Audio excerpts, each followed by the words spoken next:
काजे जादव जी का विचार बा? हम रौरा हाथ में आवे वाला नहीं खे।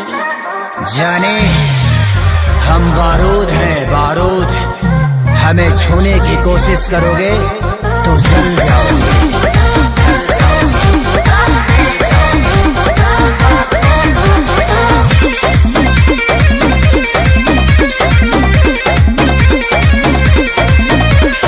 गुंडा कर दे बाबू तोहर चले नहीं, अच्छा मिली ना ऊंची झवा जौन तोहरा चाहे।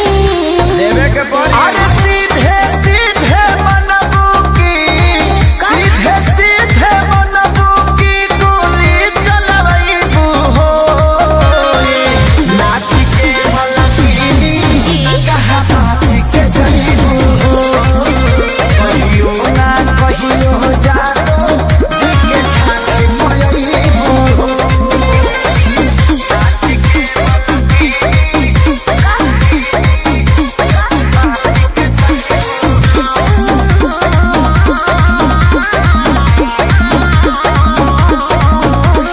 पक पक करो ना पिया कर, अच्छा सब झहर जाई तो हर कर। अरे चला। देखो थोड़े देर में ठीक हो जाइबो। पक पक करो ना पिया कर, सब झहर जाई तो हर कर। जाने हल्का मिलना यही रान के, अच्छा आज रात भना चाहे तो है बांध के। अयो दादा ढेर मत फेंको। सुना हाथ काथा पाथा ऐसन, हाथ काथा पाथा ऐसन कहीं न पैबू हो। नाच के मलकिनी यस कहाँ नाच के जईबू हो। कहियो ना कहियो जानो जी के छाछ मयईबू हो। देख लेम तारा।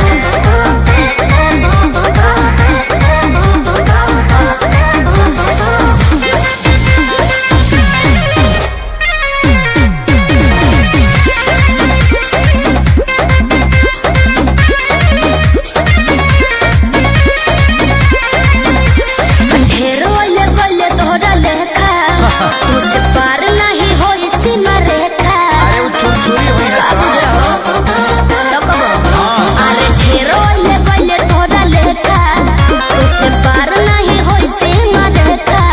तल के 2 रुपया के सामान हो, चाहे करे लुए